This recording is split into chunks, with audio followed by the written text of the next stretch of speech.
Good morning बच्चों, कैसे हो आप लोग। आप लोग पढ़ाई कर रहे हो या अभी तक आप लोग आराम ही कर रहे हो।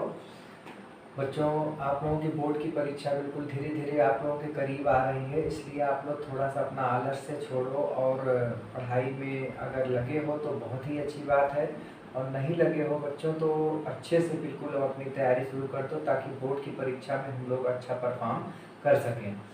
जैसा कि बच्चों हम लोग क्लास 10 का साइंस का चैप्टर नंबर 1 डिस्कस कर रहे हैं, और हम इसके पहले इस पाठ का जो रासायनिक अपक्रिया और रासायनिक समीकरण है, इसके 2 पार्ट हम छोटे छोटे वीडियोस के रूप में आपको प्रोवाइड करा चुके हैं। जिसके पहले पार्ट में हमने परमाणु और अणु के बारे में अध्ययन किया, और दूसरे पार्ट में हमने पदार्थ के बारे में जाना कि पदार्थ क्या होते हैं, ये कितने प्रकार के होते हैं और इनकी अवस्थाएं क्या क्या होती हैं, उसके बारे में हमने सेकंड पार्ट में बताया। आज हम लोग इस पार्ट का पार्ट नंबर 3 पढ़ेंगे, और इसमें हम लोग पदार्थ के बारे में कुछ और जानेंगे जो कि सेकंड पार्ट में कम हो पाया था। उसको इस पार्ट में कवर करते हुए धीरे धीरे हम अपने पार्ट में आगे की ओर पढ़ेंगे। तो आज हम लोग बच्चों उसी के आगे पदार्थ के प्रकार में हम लोग चलेंगे। पदार्थ के प्रकार। तो बच्चों, पदार्थ के प्रकार अर्थात पदार्थ कितने प्रकार के होते हैं।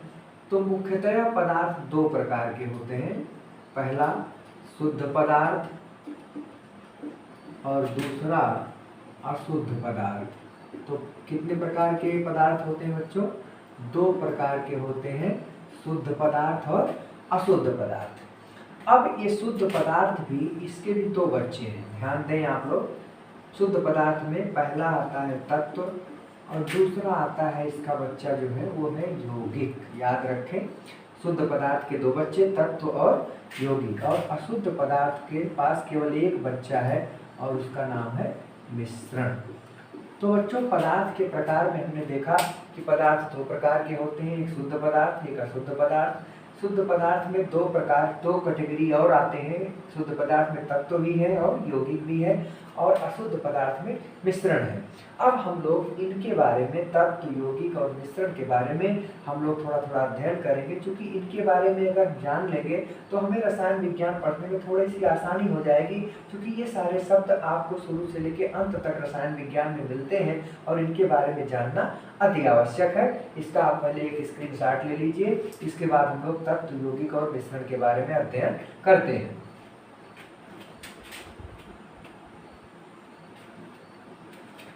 तो आप लोग स्क्रीनशॉट ले लिए हैं। अब इसके बारे में हम लोग थोड़ा अध्ययन करते हैं कि किस प्रकार से तत्व, यौगिक या मिश्रण क्या होते हैं। तो शुद्ध पदार्थ के अंतर्गत पहला जो आता है वो है तत्व। तत्व, तो बच्चों तत्व इसको अंग्रेजी में क्या बोलते हैं? एलिमेंट। एलिमेंट, ये। तो तत्व क्या होते हैं बच्चों, पहले थोड़ा सा समझ लिया जाए कि तत्व किसे कहते हैं। तो तत्व के बारे में बताया जाता है कि तत्व वे पदार्थ होते हैं जिसमें एक ही प्रकार के परमाणु आपस में संयोग करते हैं, अर्थात एक ही गुणधर्म वाले, एक ही रूप वाले, एक ही आकार वाले, बिल्कुल एक समान परमाणु जब आपस में संयोग करते हैं तो जो पदार्थ बनता है उसे हम तत्व कहते हैं। तो यहाँ पर इसकी परिभाषा जो है वो ये है कि 2 या 2 से अधिक, 2 या 2 से अधिक एक समान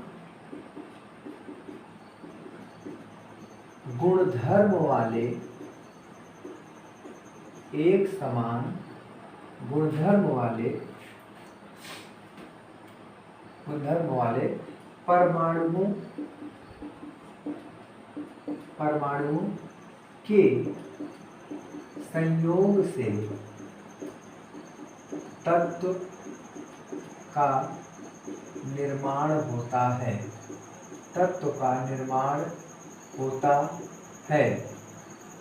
बच्चों, जैसा कि आप देख रहे हो कि 2 या 2 से अधिक एक समान गुणधर्म वाले परमाणुओं के संयोग से तत्व का निर्माण होता है, अर्थात तत्व में जो परमाणु होते हैं वो एक समान होते हैं, अर्थात उनमें कोई अंतर नहीं होता, एक जैसे होते हैं, उनके गुणधर्म भी एक जैसे होते हैं। जैसे आप एग्जाम्पल दे सकते हो, जैसे आपका उदाहरण जो है आप यहाँ दे सकते हो जैसे हाइड्रोजन है H2 लिखते हैं, ऑक्सीजन है O2 लिखते हैं, नाइट्रोजन है N2 लिखते हैं। यहाँ पर आप देख रहे हो बच्चों कि यहाँ H2 जरूर है, लेकिन यहाँ पर H और H अर्थात हाइड्रोजन के 2 परमाणु हैं। ठीक उसी प्रकार से यहाँ पर ऑक्सीजन के भी 2 परमाणु हैं और यहाँ पर नाइट्रोजन के भी 2 परमाणु। इसलिए आप कह सकते हो यहाँ पर एक जैसे परमाणु ही आपस में मिल रहे हैं। तो जब एक जैसे परमाणु आपस में मिल रहे हैं तो ये जैसे 2 परमाणु हाइड्रोजन का मिला तो हाइड्रोजन तत्व बना, और इसी प्रकार से ऑक्सीजन का 2 परमाणु मिला तो ऑक्सीजन तत्व बना, और नाइट्रोजन का 2 परमाणु मिला तो नाइट्रोजन तत्व का निर्माण हुआ। तो परिभाषा से हम एकदम स्पष्ट कर ले रहे हैं कि जब एक समान गुणधर्म वाले 2 या 2 से अधिक परमाणु आपस में मिलते हैं तो तत्वों का निर्माण होता है। ये तो एक सिंपल सी बात है। इसके बाद बच्चों आता है कि तत्वों के 3 बच्चे हैं, अर्थात उनके प्रकार अगर देखा जाए तो तत्वों के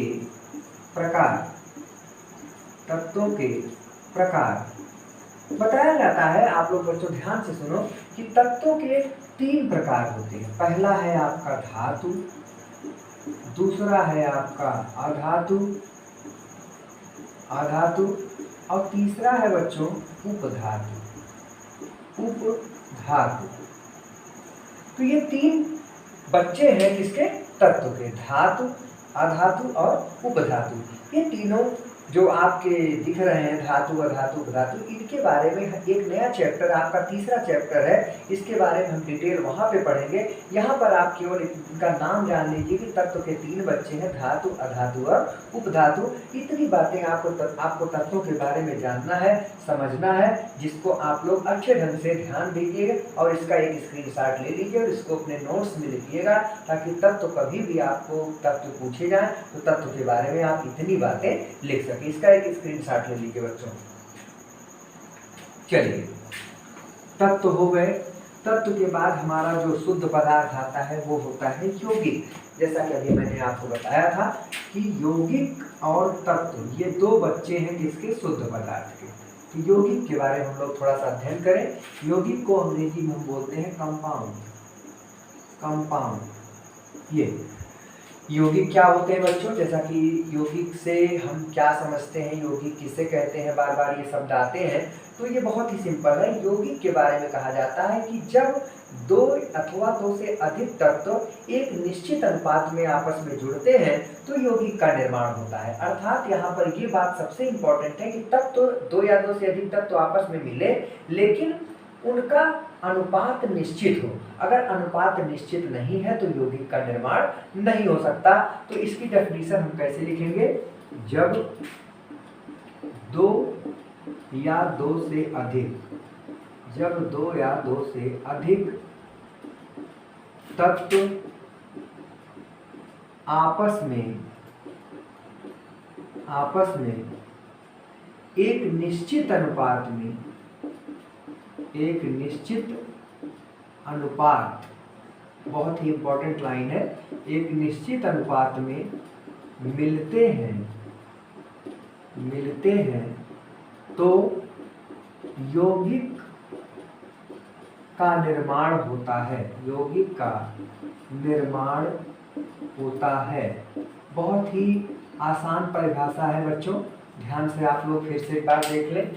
जब 2 या 2 से अधिक तत्व, मतलब 2 अथवा 2 से अधिक तत्व आपस में एक निश्चित अनुपात में, ये लाइन बहुत ही इंपॉर्टेंट है, एक निश्चित अनुपात में मिलते हैं तो क्या बनता है? यौगिक का निर्माण होता है। जैसे उदाहरण में आप दे सकते हैं, जैसे आप देखते हो हाइड्रोजन और ऑक्सीजन, ये आपस में जब मिलता है तो जल बन जाता है, अर्थात H2O। तो यहाँ पर देख रहे हो कि हाइड्रोजन और ऑक्सीजन, कहने का मतलब यहाँ पर इसको बराबर करें तो 2H2 + O2 = 2H2O। कहने का मतलब यहाँ पर हाइड्रोजन कितने हैं? यहाँ पर हाइड्रोजन 4 है और ऑक्सीजन कितने हैं? 2 हैं। तो इसको अगर सिंपल करेंगे तो 2 × 1 = 2, 2 × 2 = 4, अर्थात 2:1 का अनुपात आ रहा है। कहने का मतलब अगर जल का अणु लिया जाए तो जल में हाइड्रोजन और ऑक्सीजन का जो अनुपात आता है वो 2:1 आता है। कहने का मतलब ये अनुपात एकदम निश्चित है, अर्थात जब 2 परमाणु हाइड्रोजन का और एक परमाणु ऑक्सीजन का आपस में मिलेगा तभी ये जल का निर्माण होगा। तो इसमें कहने का मतलब जब दो या दो से अधिक तत्व तो आपस में एक निश्चित अनुपात में चूंकि मिल रहे हैं, अतः यह जो है क्या कहलाएगा, जल आपका यौगिक कहलाएगा। एक बार एग्जाम में कई बार आपसे पूछा गया कि कारण सहित स्पष्ट कीजिए कि जल एक यौगिक है। बिल्कुल जल एक यौगिक है, क्योंकि जल क्या है, इसमें दो या दो से अधिक तत्व जो आपस में जुड़ रहे हैं उनका अनुपात निश्चित है, इसलिए हम जल को क्या कह सकते हैं, एक यौगिक कह सकते हैं। तो बच्चों इसको भी आप लोग नोट कर लें, इसको आप स्क्रीनशॉट ले लें। और ये क्वेश्चन आपसे पूछा जा सकता है कि यौगिक क्या है, या घुमा के भी पूछा जा सकता है कि जल एक यौगिक है। आप इसको अपने शब्दों में स्पष्ट कीजिए। तो आप इसको बता सकते हैं कि जल एक यौगिक है, क्योंकि यहाँ पर जो जल के जो अवयव हैं हाइड्रोजन और ऑक्सीजन उनके अनुपात निश्चित है, अतः जल क्या हो जाएगा, एक यौगिक हो जाएगा। इसका एक स्क्रीनशॉट आप लोग ले लीजिए। ओके, अब यौगिक के बाद आता है जो आपका अगला अशुद्ध पदार्थ में एक बचा था, मिश्रण। अब हम लोग मिश्रण के बारे में थोड़ा अध्ययन करेंगे कि मिश्रण क्या होते हैं। मिश्रण को अंग्रेजी में बच्चों कहा जाता है मिक्सचर। क्या कहा जाता है, मिक्सचर, मिश्रण। तो बच्चों मिश्रण में बताया जाता है कि यहाँ पर भी दो या दो से अधिक तत्व तो आपस में क्रिया करते हैं, आपस में मिलते हैं। तो अब अभी हमने बताया था आपको कि यौगिक में भी दो या दो से अधिक तत्व तो आपस में मिलते हैं और मिश्रण में भी दो या दो से अधिक तत्व तो आपस में मिलते हैं। तो अब प्रश्न उठता है कि क्या जब दोनों में दो या दो से अधिक तत्व तो मिलते हैं तो फिर अंतर क्या होगा, क्या हुआ अंतर उसमें, यौगिक और मिश्रण में इसका मतलब कोई अंतर नहीं। तो नहीं, ऐसी कोई बात नहीं, बहुत बड़ा अंतर है। हमने आपको बताया था कि यौगिक में दो या दो से अधिक तत्व जो मिलते हैं उनका अनुपात निश्चित होता है, परंतु मिश्रण में जो होता है, जो तत्व आपस में मिलते हैं वो किसी भी अनुपात में, अर्थात उनका कोई अनुपात निश्चित नहीं होता है, वो किसी भी अनुपात में आपस में मिलकर क्या बनाते हैं, मिश्रण बनाते हैं। तो ये इसकी डेफिनेशन बिल्कुल यौगिक से मिलती जुलती है, थोड़ा सा अंतर है। तो यहाँ लिखेंगे जब दो या दो से अधिक, जब दो या दो से अधिक तत्व किसी भी अनुपात में, ये बहुत ही इंपॉर्टेंट लाइन है, किसी भी अनुपात में मिलते हैं तो मिश्रण का निर्माण होता है। बहुत ही महत्वपूर्ण है, ये निर्माण होता है। बच्चों ध्यान से फिर एक बार देखो, जब दो या दो से अधिक तत्व किसी भी अनुपात में, ये बातें बहुत इंपॉर्टेंट है, किसी भी अनुपात में मिलते हैं तो मिश्रण का निर्माण होता है। यौगिक में क्या होता था, निश्चित अनुपात होता था, लेकिन यहाँ मिश्रण में किसी भी अनुपात में, अर्थात इसका कोई निश्चित मात्रा नहीं है, चाहे जिस अनुपात में हम अगर तत्वों को मिला दें तो मिश्रण बनता है। उदाहरण में आप जैसे देख सकते हैं, मान लीजिए नमक है, नमक में आप रेत मिला दीजिए। अब नमक में जो रेत मिलाएंगे जो पदार्थ बनेगा वो क्या कहलाएगा, मिश्रण कहलाएगा। क्यों, क्योंकि नमक और रेत का कोई निश्चित अनुपात नहीं होगा, चाहे हम नमक ज्यादा कर दें रेत कम कर दें, या रेत ज्यादा कर दें नमक कम कर दें। तो कहने का मतलब कोई निश्चित अनुपात नहीं है, इसलिए जो पदार्थ बन रहा है वो क्या कहलाएगा, मिश्रण कहलाएगा। तो मिश्रण और यौगिक दोनों में थोड़ा सा आप डिफरेंस देख रहे होंगे। यौगिक में किसी भी अनुपात नहीं है, बल्कि वहां निश्चित अनुपात है, और यहाँ पर किसी भी अनुपात में मिलाया जा रहा है तत्वों को। तो चूंकि दोनों एक दूसरे से मिलते जुलते हैं, अतः आपके एग्जाम में कभी कभी मिश्रण और यौगिक में अंतर पूछ लिया जाता है। आपको लिखने के लिए आता है कि यौगिक और मिश्रण में क्या अंतर है, तो उसकी चर्चा हम लोग कर लेते हैं, ताकि वो एग्जाम में जब आए तो हम लोग उसको अच्छी प्रकार से लिख सकें। पहले इसका एक स्क्रीनशॉट ले लीजिए, फिर हम यौगिक और मिश्रण में अंतर स्पष्ट करते हैं। आइए देखते हैं यौगिक और मिश्रण में क्या फर्क है, उसके चर्चा हम लोग कर लेते हैं। बहुत ही महत्वपूर्ण टॉपिक है, क्योंकि एग्जाम में कई बार ये पूछा गया है और बच्चे इसमें कंफ्यूज हो जाते हैं, यौगिक और मिश्रण। तो आपको बिल्कुल कंफ्यूज होने की जरूरत नहीं है, क्योंकि अब आप केमिस्ट्री को बहुत ही अच्छे ढंग से पढ़ रहे हो। अब आपको केमिस्ट्री में कोई दिक्कत होने वाली नहीं है। तो आइए यौगिक में देखते हैं क्या है यौगिक। जैसा कि हमने आपको बताया था कि यौगिक में तत्वों के अनुपात क्या होते हैं, निश्चित होते हैं। तत्वों के अनुपात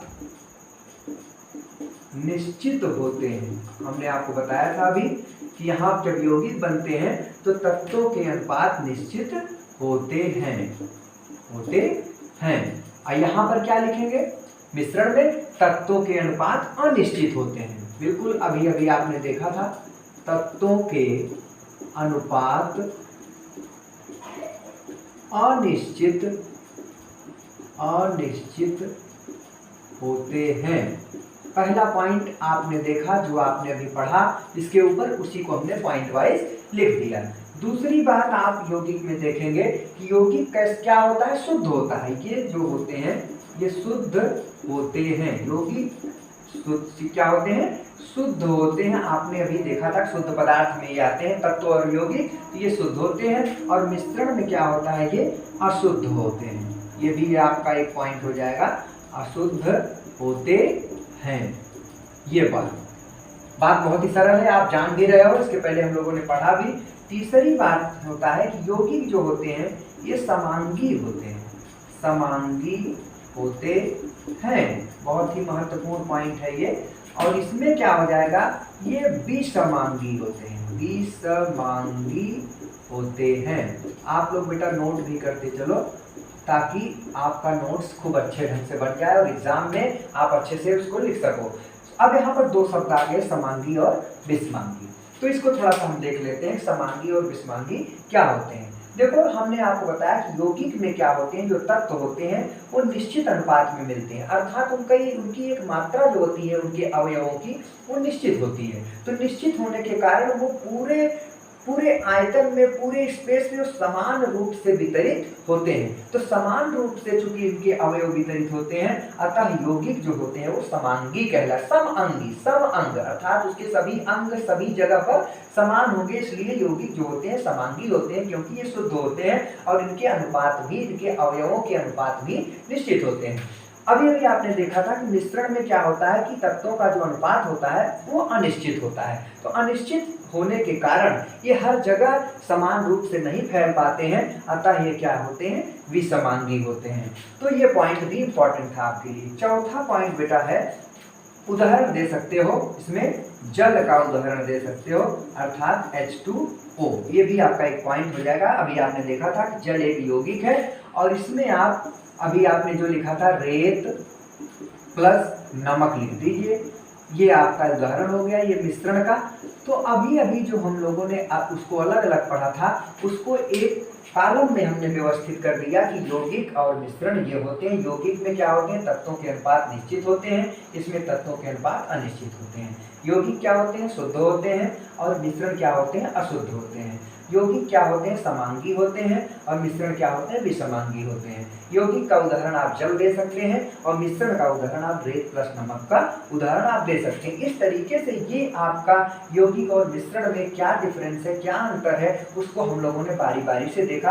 आप इसका एक स्क्रीनशॉट ले लीजिए ताकि ये क्वेश्चन अगर इस बार आ जाए तो आप इसको अच्छे ढंग से वहां लिख के अच्छा नंबर प्राप्त कर सकें। ओके, अब इसके बाद बच्चों हम लोगों ने जो धीरे धीरे पढ़ते हुए हम लोग अब धीरे धीरे अपने पाठ के बिल्कुल प्रवेश द्वार पर हम लोग पहुंच गए हैं, बिल्कुल अब प्रवेश द्वार में पहुंच गए हैं। जैसा कि पहला टॉपिक है इसमें रासायनिक अभिक्रिया, रासायनिक अभिक्रिया। ये रासायनिक अभिक्रिया पाठ का भी नाम है और हमें इसको पढ़ना भी है, रासायनिक अभिक्रिया। बच्चों रासायनिक अभिक्रिया को हम लोग पढ़ेंगे, इसको जानेंगे कि रासायनिक अभिक्रिया क्या होती है। इसको समझने के लिए, इसकी परिभाषा जानने के लिए हम उदाहरण एक ठो लिखते हैं, दो ठो, उसी के माध्यम से हम लोग इसको परिभाषित करेंगे। जैसे CaCO3 कैल्शियम कार्बोनेट, ये जब टूटता है तो CaO calcium oxide plus CO2। एक दूसरा उदाहरण लिखते हैं, जैसे हाइड्रोजन है और ऑक्सीजन है, ये जब मिलता है तो क्या बनता है, जल बनता है।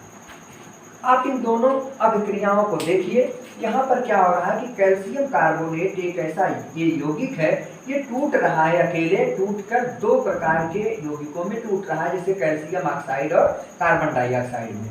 यहाँ पे क्या है कि दो तत्व तो आपस में, हाइड्रोजन और ऑक्सीजन आपस में मिल रहे हैं और मिलकर जल का निर्माण कर रहे हैं। तो दोनों को देखने पर हमें एक पता लग रहा है कि यहाँ पर क्या हो रहा है कि कुछ ये रासायनिक अभिक्रिया यहाँ पर हो रही है, कुछ क्रिया हो रही है। यहाँ पर ये बदल के इन दोनों में परिवर्तित हो गया और यहाँ पर ये दोनों जुड़ के इसमें बदल गया। तो अब हम कह सकते हैं कि जब कोई तत्व या यौगिक अकेले अथवा किसी दूसरे तत्व या यौगिक के साथ मिलकर एक या एक से अधिक नए गुणधर्म वाले तत्व या यौगिक का निर्माण करते हैं, तो यह प्रक्रिया क्या कहलाती है? रासायनिक अभिक्रिया कहलाती है। फिर से इस बात को हम लोग देखते हैं कि जब कोई तत्व या यौगिक अकेले अथवा किसी दूसरे तत्व या यौगिक के साथ मिलकर एक या एक से अधिक अलग नए गुणधर्म वाले तत्व या यौगिक का निर्माण करते हैं, तो ऐसी इस प्रक्रिया को हम क्या कहते हैं? रासायनिक अभिक्रिया कहते हैं। इसको हम लोग परिभाषा के रूप में लिख लेते हैं। जब कोई तत्व या यौगिक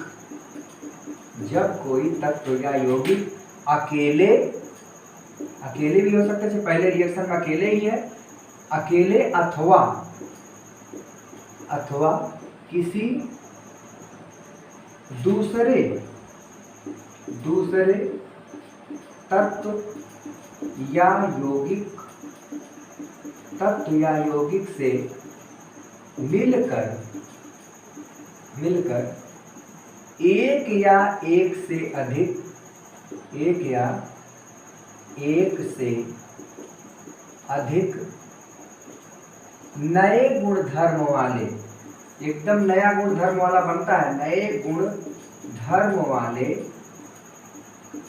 तत्व या यौगिक का निर्माण करें, तो यह प्रक्रिया, ये जो प्रक्रिया होगी, जिस प्रक्रिया के द्वारा नए तत्व या यौगिक का निर्माण हो रहा है, यह प्रक्रिया क्या कहलाएगी? रासायनिक अभिक्रिया कहलाएगी। रासायनिक अभिक्रिया कहलाएगी। बच्चों, बहुत ही सिंपल भाषा में हम आपको, किताबी भाषा में नहीं बता रहे हैं, आपको अपनी भाषा में, एकदम सरल भाषा में आपको समझा रहे हैं कि रासायनिक अभिक्रिया क्या है। तो हमने क्या लिखा है? जब कोई तत्व या यौगिक अकेले, जैसे पहले वाले में आप देख रहे हैं अकेले हो रहा है, अथवा किसी दूसरे तत्व या यौगिक से मिलकर, यहाँ दूसरे में देखो दूसरा भी मिल रहा है, मिलकर एक अथवा एक से अधिक नए गुणधर्म वाले तत्व या यौगिक का निर्माण करें, तो यह प्रक्रिया रासायनिक अभिक्रिया कहलाएगी। आप देख रहे हो दोनों समीकरण में आप देख रहे हो कि पहले में एक यौगिक दो नए गुणधर्म वाले तत्वों या यौगिकों का निर्माण कर रहा है। यहाँ पर दो तत्व आपस में मिलकर एक नए यौगिक का निर्माण कर रहे हैं, जिनका गुणधर्म एकदम अलग है, अर्थात इधर के जो गुणधर्म है वो इस तरफ के गुणधर्म से बिल्कुल अलग है। तो ये आपकी जो परिभाषा है, ये रासायनिक अभिक्रिया की परिभाषा है। आप इसका एक स्क्रीनशॉट ले लीजिए और आप इसे अच्छे से नोट कर लीजिएगा रफ फेयर में, ताकि आप इसको एग्जाम में अच्छे से लिख सकें। एक स्क्रीनशॉट ले लीजिए। चलिए, आइए, अब ये रासायनिक अभिक्रिया आपकी होती है। इसके बाद रासायनिक अभिक्रिया की विशेषताएं हम लोग पढ़ेंगे। रासायनिक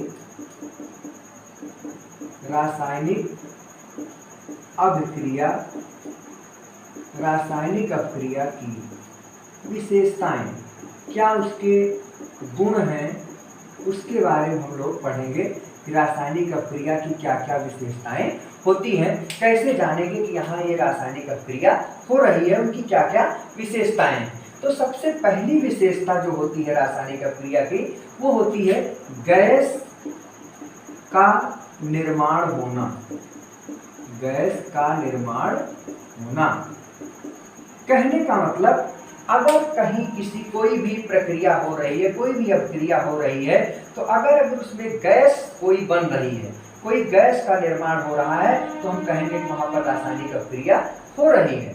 आप एक एग्जाम्पल के माध्यम से समझ सकते हो, जैसे जेडेन अर्थात जिंक जब H2SO4 अर्थात सल्फ्यूरिक अम्ल के साथ मिलता है, ये बन जाता है ZnSO4 plus H2। Hydrogen gas यहाँ पर देख रहे हो निकल रही है। तो हाइड्रोजन गैस का निकलना कहीं कहीं इस बात का शो कर रहा है कि ये जो अभिक्रिया है ये कैसी अभिक्रिया है, रासायनिक अभिक्रिया है। तो रासायनिक अभिक्रिया की पहली विशेषता होती है कि इसमें क्या होता है, गैस का निर्माण होता है। आपने इस उदाहरण के माध्यम से देखा। दूसरी विशेषता क्या होती है, अवक्षेप का बनना। अवक्षेप, ये अवक्षेप का बनना, अवक्षेप का बनना, ये दूसरी विशेषता है। अवक्षेप क्या होता है, अवक्षेप को आप एकदम सिंपल तरीके से एकदम सरल भाषा में समझें। कभी कभी क्या होता है कि जब दो या दो से अधिक ठोस या द्रव पदार्थ आपस में मिलते हैं तो दो या दो से अधिक ठोस या द्रव बनते हैं, उसमें कुछ ऐसे उत्पाद बनते हैं जो ठोस अवस्था में होकर एकदम अलग हो जाते हैं, अर्थात वो बिल्कुल अलग दिखाई देते हैं ठोस अवस्था में। तो जो अलग हो जाते हैं ठोस अवस्था के रूप में उसे हम अवक्षेप कहते हैं। एक उदाहरण के माध्यम से इसको समझते हैं। जैसे आपने देखा होगा गांव में दही होती है, दही में जब मथनी चलाई जाती है तो मथनी चलाने के बाद जो उसकी मलाई है, उसका क्रीम है, वो अपने आप अलग हो जाता है ठोस पदार्थ के रूप में। तो क्रीम या मलाई जो होता है वो क्या कहलाएगा, अवक्षेप कहलाएगा। किस प्रकार से जब किसी रासायनिक अभिक्रिया में अगर अवक्षेप बन रहा है तो हम कहेंगे कि वो रासायनिक अभिक्रिया है। यह रासायनिक अभिक्रिया की दूसरी विशेषता है। तीसरी विशेषता के रूप में आता है तापमान में परिवर्तन। तापमान में परिवर्तन, तापमान में परिवर्तन, ये तीसरी विशेषता है रासायनिक अभिक्रिया की। कैसे, कभी कभी क्या होता है कि जब कोई रासायनिक, मान लो कोई दो तत्व हैं, एक तत्व ये है, एक तत्व बी है, इसको हम आपस में एक पास रख दिए लेकिन कोई क्रिया नहीं हो रही है, इनमें कोई रिएक्शन नहीं हो रहा है, ये आपस में मिल नहीं रहे हैं, तो हम क्या करते हैं, इनको गर्म कर देते हैं, अर्थात इनको हीट देते हैं, गर्म कर देते हैं। तो गर्म करने पर ये आपस में मिलके C+D बना ले रहे हैं। तो आप इस अभिक्रिया को देखिए कि इस अभिक्रिया में जब हम इसको अलग से गर्म कर रहे हैं, अर्थात जब ऊष्मा इसको दे रहे हैं, तो इस अभिक्रिया में ऊष्मा देने से क्या हो रहा है, ये अभिक्रिया हो रही है। तो जब किसी रासायनिक अभिक्रिया में हम ऊष्मा देते हैं तो जो अब ये इधर का जो अभिकारक है, ये जो उत्पाद में बदलता है, जिसमें ऊष्मा इस तरफ से इस तरफ जब आती है तो घट जाती है, अर्थात ऊष्मा में कमी हो रही है और ऊष्मा यहाँ पर दी जा रही है। इसलिए ऐसी अभिक्रिया जो होती है ऊष्मा शोषी अभिक्रिया कहलाती है। ऊष्मा शोषी अभिक्रिया, याद रखें, कई बार ये क्वेश्चन पूछा गया है, ऊष्मा शोषी अभिक्रिया क्या होती है। ऊष्मा शोषी अभिक्रिया में शोषी का मतलब है सोखना अर्थात लेना। जब किसी रासायनिक अभिक्रिया को संपन्न कराने के लिए ऊष्मा की जरूरत होती है, ऊष्मा दिया जाता है, तो ऐसी रासायनिक अभिक्रिया क्या कहलाती है, ऊष्मा शोषी अभिक्रिया कहलाती है। यहाँ पर तापमान में गिरावट होता है, अर्थात ऊष्मा शोषी अभिक्रिया में तापमान क्या होता है, गिरता है। जैसे इधर हम ताप देते हैं, टेम्परेचर देते हैं, ऊष्मा देते हैं, तो जब उत्पाद बनता है तो उत्पाद का टेम्परेचर कम हो जाता है, अर्थात ऊष्मा शोषी अभिक्रिया में तापमान में गिरावट होती है। और मान लीजिए कभी कभी क्या होता है, मान लीजिए A और B आपस में मिल गए और क्या बन गया, C और D बन गया, और उसके साथ साथ क्या निकल रहा है, ऊष्मा भी निकल रही है। कहने का मतलब यहाँ पर देखिए, यहाँ पर ताप देना नहीं पड़ा बल्कि ताप बाहर निकल रहा है। तो ऐसी अभिक्रिया जिसमें क्या होती है, ऊष्मा बाहर निकलती है, तो जाहिर सी बात है उस अभिक्रिया को हम क्या कहेंगे, ऊष्माक्षेपी। याद रखें बच्चों, बहुत बार पूछा गया है, ऊष्माक्षेपी अभिक्रिया, ऊष्माक्षेपी अभिक्रिया, इस दोनों को आप याद रखिएगा।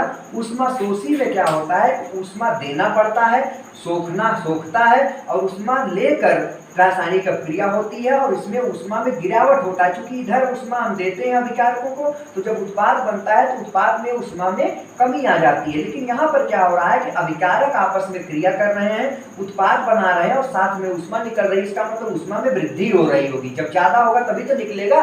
तो यहाँ निकल रहा है, तो आप कह सकते हो ऊष्मा शोषी अभिक्रिया में तापमान गिरता है और ऊष्माक्षेपी अभिक्रिया में तापमान बढ़ता है। एक बार कंपटीशन में क्वेश्चन पूछा गया था कि किस प्रकार की अभिक्रिया में तापमान बढ़ता है, तो बढ़ता है किसमें? ऊष्माक्षेपी अपक्रिया में। और ऊष्माशोषी अपक्रिया में क्या होता है? तापमान में गिरावट होती है। तो कहने का मतलब ये जो आपका पॉइंट है, तापमान में परिवर्तन, अगर किसी भी रासायनिक अपक्रिया में तापमान में परिवर्तन, जैसे कि इसमें गिरावट हो रहा है ऊष्माशोषी में और ऊष्माक्षेपी में तापमान में वृद्धि हो रही है, कहने का मतलब तापमान में परिवर्तन हो रहा है, अतः यह रासायनिक अपक्रिया की अगली विशेषता, तीसरी विशेषता होगी।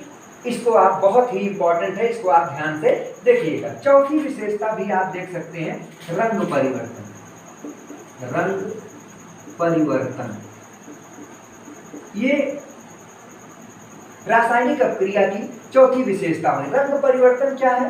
कभी कभी क्या होता है, जैसे मान लीजिए दो तत्व मिले A प्लस B और ये बना लिए C, मान लीजिए बना लिए, ठीक है। मान लीजिए ये नीला है, ये जो है नीला है और ये मान लो पीला है, ये आपस में मिलके C जो बना ये बैगनी रंग का हो गया।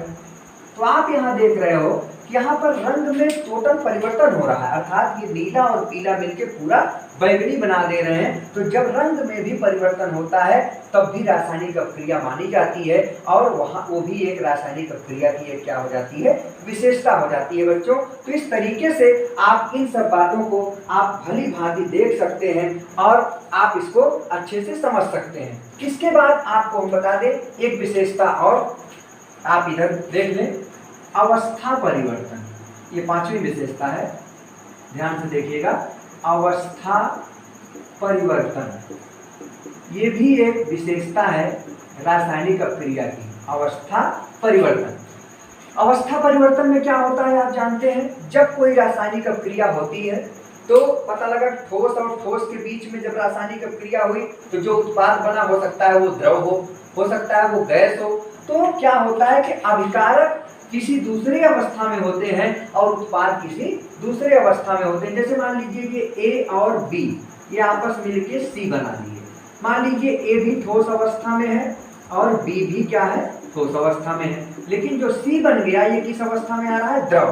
तो कहने का मतलब यहाँ पे आप देख रहे हैं कि अवस्था में परिवर्तन हो जा रहा है, ठोस से द्रव में परिवर्तित हो जा रहा है। इस प्रकार हम कह सकते हैं कि चूंकि इसमें अवस्था परिवर्तन हो रहा है, इसको भी हम रासायनिक अपक्रिया की श्रेणी में रखेंगे। और ये रासायनिक अपक्रिया की ये पांचवी विशेषता हो गई। तो ये बहुत ही इंपॉर्टेंट टॉपिक आपको मैंने बताया कि रासायनिक अपक्रिया की क्या क्या विशेषताएं होती हैं। कुछ महत्वपूर्ण पॉइंट्स हमने आपको बताए जिसको आप लोग देखे। इसमें हमने आपको ऊष्माक्षेपी और ऊष्माशोषी अपक्रिया के बारे में भी बताया। तो आप इसको एक बार इसका स्क्रीनशॉट ले लीजिए और इसको आप फिर से जब पढ़ेंगे, जब फिर नहीं समझ में आएगा तो आप दोबारा वीडियो देख लीजिएगा, आपको पूरी बातें समझ में आ जाएंगी। इसका एक स्क्रीनशॉट ले लीजिए बच्चों, मैं हट जाता हूं, इसका एक स्क्रीनशॉट ले लीजिए। ओके, आइए रासायनिक अपक्रिया हम लोगों ने देखा। अब रासायनिक अपक्रिया जब हम लोग देख लिए तो रासायनिक अपक्रिया के बाद आता है दूसरे नंबर पे रासायनिक समीकरण।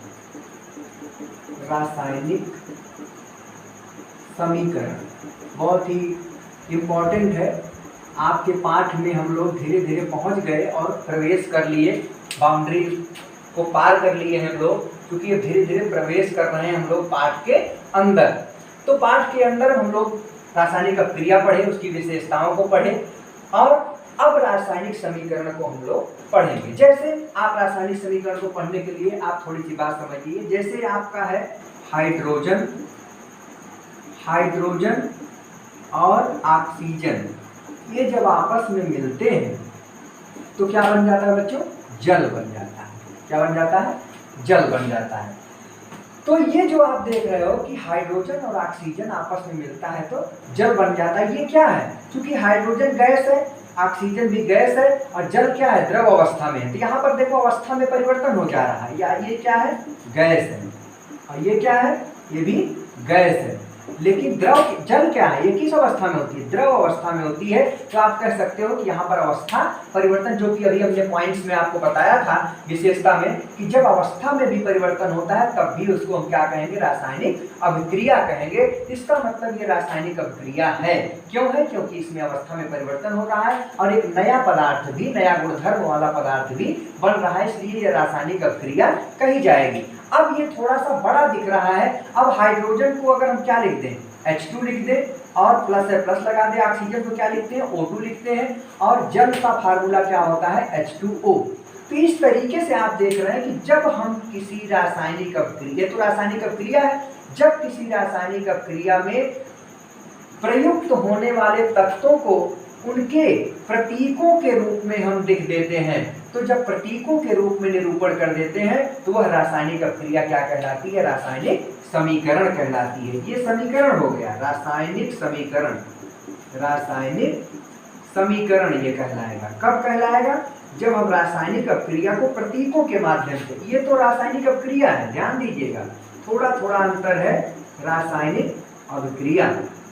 ध्यान दे बच्चों, बहुत ही सरल तरीके से हम आपको बताने की कोशिश कर रहे हैं ताकि आप लोग समझ जाएं। अब रासायनिक अपक्रिया, रासायनिक समीकरण, बहुत सारे बच्चे इसको एक समझ लेते हैं, तो एक तो है ही है लेकिन थोड़ा सा अंतर है। रासायनिक अपक्रिया में क्या होता है, ये जो हाइड्रोजन कोई भी तत्व आपस में मिलते हैं और आपस में क्रिया करके एक नया तत्व, नया गुणधर्म वाला बना लेते हैं। वही चीज यहाँ पर भी होता है, लेकिन इसमें क्या करते हैं कि हम तत्वों को उनके प्रतीक के रूप में, उनके सिंबल के रूप में, सूत्र के रूप में लिख देते हैं। तो जब किसी रासायनिक अपक्रिया में हम तत्वों को उनके प्रतीकों के माध्यम से लिख देते हैं तो ऐसी अपक्रिया क्या कहलाती है, रासायनिक समीकरण कहलाती है। इसको हम डेफिनेशन के रूप में भी लिख सकते हैं। जब किसी रासायनिक, ध्यान से बच्चों आप लोग इसको लिखते भी चलो, जब किसी रासायनिक अपक्रिया में प्रयुक्त तत्वों को उनके प्रतीकों अर्थात सिंबल, प्रतीकों, जैसे यहाँ हाइड्रोजन को H2 और ऑक्सीजन को O2 और जल को H2O लिख दिए, उनके प्रतीकों के रूप में प्रदर्शित करते हैं तो इसे क्या कहा जाएगा बच्चों, रासायनिक समीकरण कहा जाएगा। रासायनिक समीकरण कहा जाता है। ये बहुत ही सिंपल तरीके से हमने रासायनिक समीकरण को रासायनिक अपक्रिया से जोड़ते हुए आपको बताया कि जब किसी रासायनिक अपक्रिया में प्रयुक्त तत्वों को उनके प्रतीकों के रूप में प्रदर्शित करते हैं तो इसे रासायनिक समीकरण कहा जाता है। जैसे हाइड्रोजन और ऑक्सीजन, यहाँ जल, इसको हम इनके प्रतीक के रूप में लिख दिए तो वही चीज जो रासायनिक अपक्रिया कहलाती थी वही क्या बन गई, रासायनिक समीकरण। इसका भी आप एक स्क्रीनशॉट ले लीजिए, इसको भी आप लोग नोट्स में अपने लिख लीजिएगा। आइए, रासायनिक समीकरण हम लोग पढ़ रहे हैं। रासायनिक समीकरण में एक बात आपको हम बता दें, रासायनिक समीकरण में दो बातें हैं। जैसे आप A प्लस बी यहाँ बना, आप क्रिया किए, A प्लस बी आपस में जुड़े संयोग किए और क्या बना, C प्लस डी। तो जो पदार्थ आपस में क्रिया करते हैं, ध्यान दें, जो पदार्थ आपस में क्रिया करते हैं उनको हम अभिकारक बोलते हैं। याद रखें, कई बार ये पूछा तो नहीं जाता है लेकिन आप जानते रहें कि जो रासायनिक अपक्रिया में, ये जो रासायनिक अपक्रिया आपने पढ़ा, रासायनिक अपक्रिया में जो पदार्थ आपस में क्रिया करते हैं, जुड़ते हैं, संयोग करते हैं, उनको हम अभिकारक कहते हैं। और जो पदार्थ क्रिया करने के बाद बनते हैं उनको हम क्या कहेंगे, उत्पाद कहेंगे। तो अभिकारक और उत्पाद दोनों के बीच में हम तीर का निशान भी लगाते हैं। तो कहने का मतलब यहाँ पर आप कह सकते हो कि A और B ये दोनों अभिकारक हैं और C प्लस और D क्या है, उत्पाद हैं। तो अभिकारक और उत्पाद के बारे में भी आप लोग जानते रहिए कि जो रासायनिक अपक्रिया में जो पदार्थ आपस में क्रिया करते हैं उन्हें हम अभिकारक कहते हैं और उनकी क्रिया के बाद जो प्रतिफल होता है उनको हम क्या कहेंगे, उत्पाद कहेंगे। पहली चीज। दूसरी बात हमको ये बताना है बच्चों कि रासायनिक अपक्रिया लिखते समय उसके कुछ नियम हैं। रासायनिक अपक्रिया लिखते समय कुछ नियम है, उसके बारे में हम लोग जाने कि किस प्रकार से कौन सा नियम हम प्रयोग करेंगे रासायनिक अपक्रिया को लिखते समय। तो रासायनिक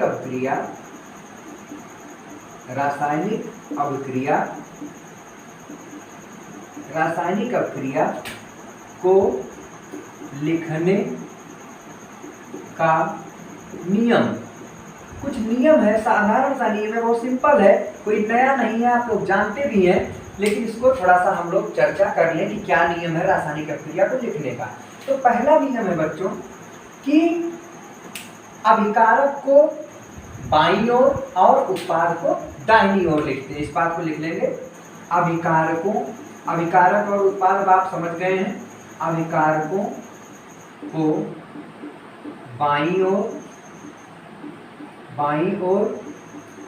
और उत्पाद को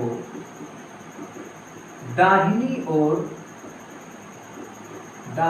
ओर लिखते हैं। पहला नियम याद रखें कि अभिकारक को आप कहाँ लिखेंगे, बाईं ओर, और उत्पाद को दाहिनी ओर। जैसा ये आप बाईं ओर है अभिकारक और उत्पाद दाहिनी ओर है। दूसरा पॉइंट बच्चों, आप नियम जो है उसको देखें कि अगर अभिकारक एक या एक से अधिक है या उत्पाद एक या एक से अधिक है तो उनके बीच में हम क्या लगाते हैं, धन का निशान लगाते हैं। ये भी आप नियम में लिख लीजिए। यदि दो या दो से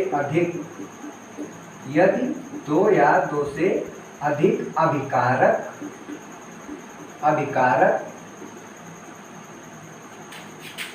प्रयुक्त होते हों और दो या दो से अधिक उत्पाद बनते हों तो अभिकारकों व उत्पादों के बीच धन चिन्ह लगाते हैं। ये नियम है, लगाते हैं। कोई बहुत बड़ी बात नहीं हम बता रहे हैं, आप लोग इसको समझ रहे हो, लेकिन इसको हमें जानना चाहिए कि जैसे यहाँ पर देख रहे हो अभिकारक भी दो हैं, उत्पाद भी दो हैं, तो और इनके बीच में फिर क्या लगा है, धन। यहाँ भी क्या लगा है, इसके बीच में धन। तीसरी बात बच्चों, आप लोग ध्यान से मेरी बात सुनो। कभी कभी क्वेश्चन आपसे एक बार इंटरव्यू में पूछ लिया गया था कि ये रासायनिक अभिक्रिया अगर कोई हो रही तो ये तीर जो लगा होता है इसका क्या महत्व है, ये क्या करते हैं, इनका क्या काम है, तीर अगर न लगाएं तो इसका क्या प्रदर्शित करते हैं, अगर तीर न लगाएं तो क्या दिक्कत है। तो तीर लगाने का क्या मतलब है, कोई छात्र हमको बताएगा? आप सोचिए क्यों तीर लगाते हैं, आप लोग सोच के बताइए। ये रासायनिक अभिक्रिया जो हो रही है इसमें तीर क्यों लगाते हैं, सोचिए आप लोग। तो बच्चों देखो, तीर इसलिए लगाते हैं कि तीर जो होती है ये रासायनिक अभिक्रिया की दिशा दिखाती है। कहने का मतलब जिधर तीर लगा होगा, कहने का मतलब उस ये इंगित करेगा कि ये आपस में क्रिया करके इधर बना रहे हैं, यानी इधर अभिकारक आपस में क्रिया करके उत्पाद बना रहे हैं। कहने का मतलब ये तीर का निशान जो है, अर्थात ये जो तीर है ये रासायनिक अभिक्रिया की दिशा को प्रदर्शित करता है। एक बार कंपटीशन में भी पूछा गया था कि किसी भी रासायनिक अभिक्रिया में प्रयुक्त होने वाले तीर किस बात को संकेत करते हैं, तो रासायनिक अभिक्रिया की दिशा को बताते हैं। कितनी बातें आप लोगों ने देखा, अब आप इसका एक स्क्रीनशॉट ले लीजिए, इसके बाद हम लोग आगे देखते हैं। चलिए आइए, अब आपने देखा कि रासायनिक अभिक्रिया क्या है, रासायनिक अभिक्रिया की विशेषता क्या है, फिर आपने देखा कि रासायनिक समीकरण क्या है, रासायनिक समीकरण में अभिकारक और उत्पाद क्या होते हैं, फिर रासायनिक समीकरण लिखने के क्या नियम होते हैं। अब इसके बाद हम लोग रासायनिक समीकरण के प्रकार के बारे में अध्ययन करेंगे कि रासायनिक समीकरण कितने प्रकार के होते हैं। तो आपको बता दें कि इसके बाद वाला जो क्लास है वो हम लोग अगली वीडियो में पार्ट 4 में हम लोग अध्ययन करेंगे, और उसमें हम आपको बताएंगे कि रासायनिक समीकरण के कितने प्रकार हैं। जैसा कि आपको बता दें इसमें 2 प्रकार हैं, संतुलित समीकरण और असंतुलित रासायनिक समीकरण। उसके बारे में हम लोग अध्ययन करेंगे, संतुलित समीकरण क्या है, असंतुलित समीकरण क्या है। फिर इसी पाठ में हम उसके बाद हम लोग पढ़ेंगे कि किस प्रकार से हम असंतुलित समीकरण को संतुलित करते हैं। जैसा कि आपको एग्जाम में पूछा जाता है, हर बार 2-3 नंबर का क्वेश्चन आता है कि कोई असंतुलित समीकरण दे देता है और आपसे संतुलित करवाता है, तो उसके बारे में हम लोग अच्छे से पढ़ेंगे।